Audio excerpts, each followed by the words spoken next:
In this video, we're going to look at three words in Latin. We're going to look at the word nonne, we're going to look at the demonstrative idem, eadem, idem, and we're going to look at the word Nemo. These are all covered in the Grammar for 3C on pages 173 through 74. First, let's look at nonne. Languages typically have ways to indicate that a yes or no answer is expected when a question is asked. These questions in English expect a yes answer. Don't you like pizza? Of course, I expect the response to be, I like pizza. If I say, you like pizza, don't you? I expect the answer to be, I like pizza. In the second instance, we have this little phrase, don't you, here. This is an example of what we call a tag question, These are very common in English, and they're the most common way in English that we ask questions expecting a yes or no answer. I can say things like, you're coming, aren't you? Or, John went to school, didn't he? And so on. Those are called tag questions, those little tags at the end that tell you that you're asking a question expecting a yes or no answer. In Latin, nonne is put at the beginning of a sentence that expects a yes answer. For instance, nonne me amas. This means you love me, and the nonne tells us that we're expecting a yes answer.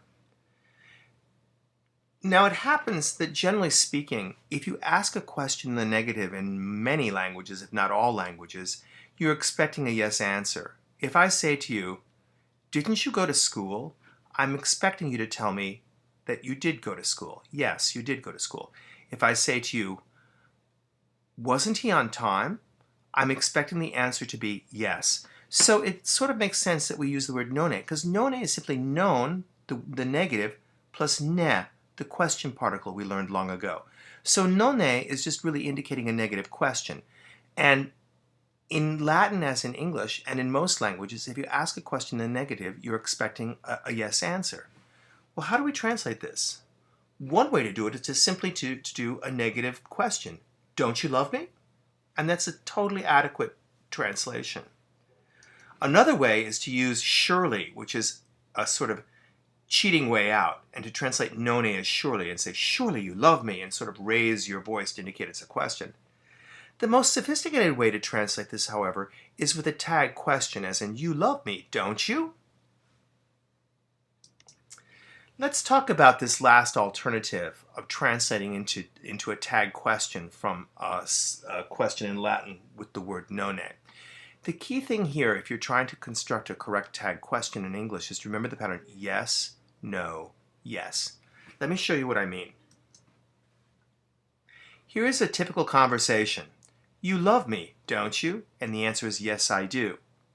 Here we have the tag question, don't you? And this question here in general is expecting a yes answer, and it's gotten a yes answer.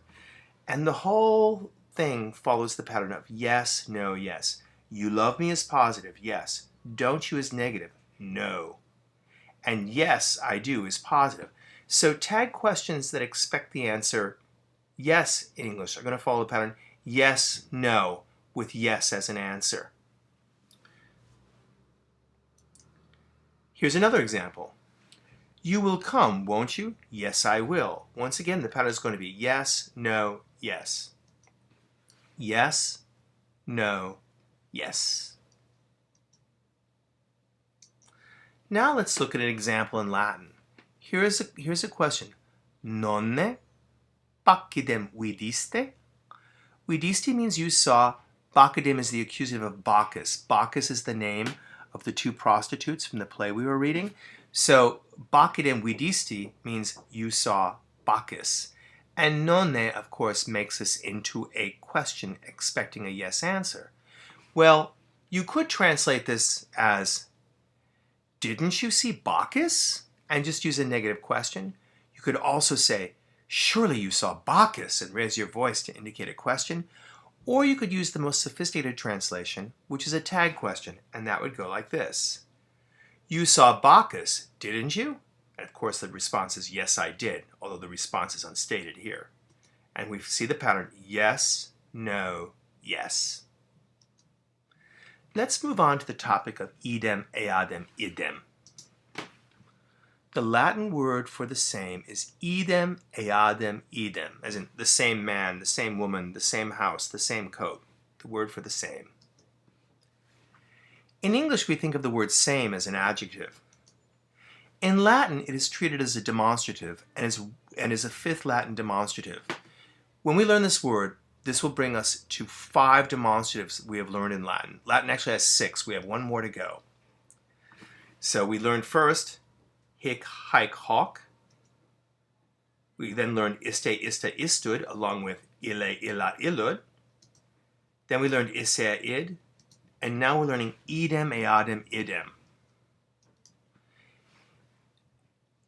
Idem, eadem, idem is easy to work with. Its declension is very easy to form. Unfortunately, the nominative singular just has to be memorized. It is idem, eadem, idem. If you say that to yourself 25 times, you'll have it forever, probably.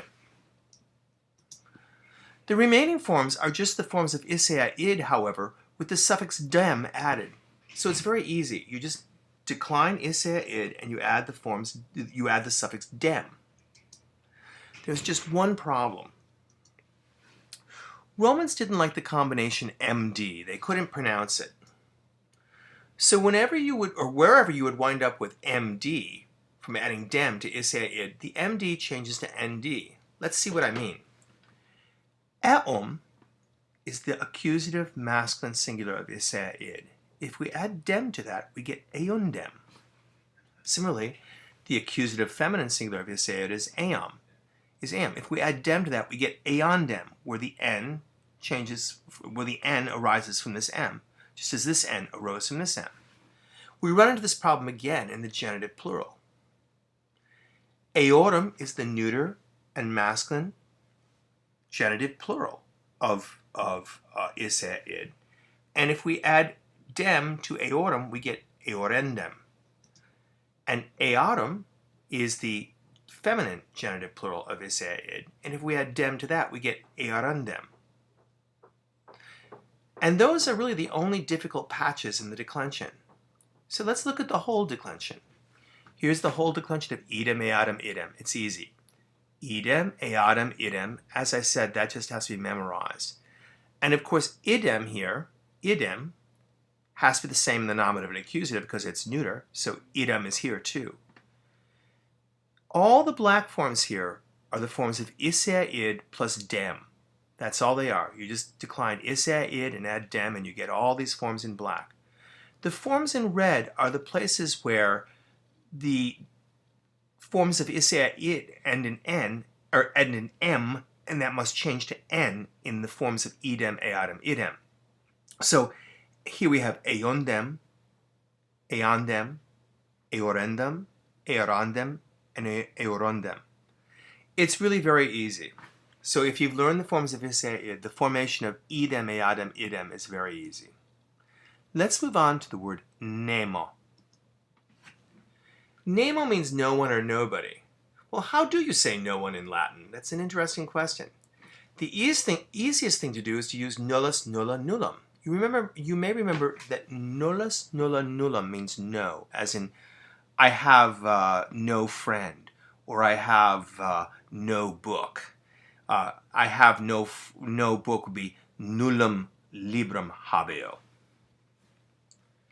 Well, logically, if nullus, nulla, nullum equals the adjective no, nullus on its own can be used as a noun, like all adjectives can on their own, and nullus would be no one because this is the masculine form and it implies a male person. And of course, when you're talking about people in general, the male stands for both the male and the female. So nullus is one way in which to say no one, and in fact you can do that if you want in Latin. But the Romans actually preferred to use the word Nemo. Nemo is a compound of ne. Ne is the old Latin word for not, which has been lost in the version of Latin we're learning, but it's an older form of essentially known. And it's been added to homo, the word for person, and they've been contracted into nemo, nemo. So nemo literally means no person or not person. Nemo exists only in the singular, but it declines just like the regular third declension consonant stem homo, hominus, masculine and feminine. Let's compare that. So homo is homo, hominem, hominis, homini, homine, and Nemo is Nemo, Nemenem, Neminis, Nemini, Nemine. In the genitive and ablative, however, Latin tends to use forms of nullus, nulla, nullum instead of Nemo. So ultimately, a more accurate declension is something like this. Nemo, Nemenem, nullius, with Neminis in parentheses, Nemini in the dative, and then nullo with Nemini in parentheses. These forms are used, but they're not as common as these forms here. And those are the forms of Nemo.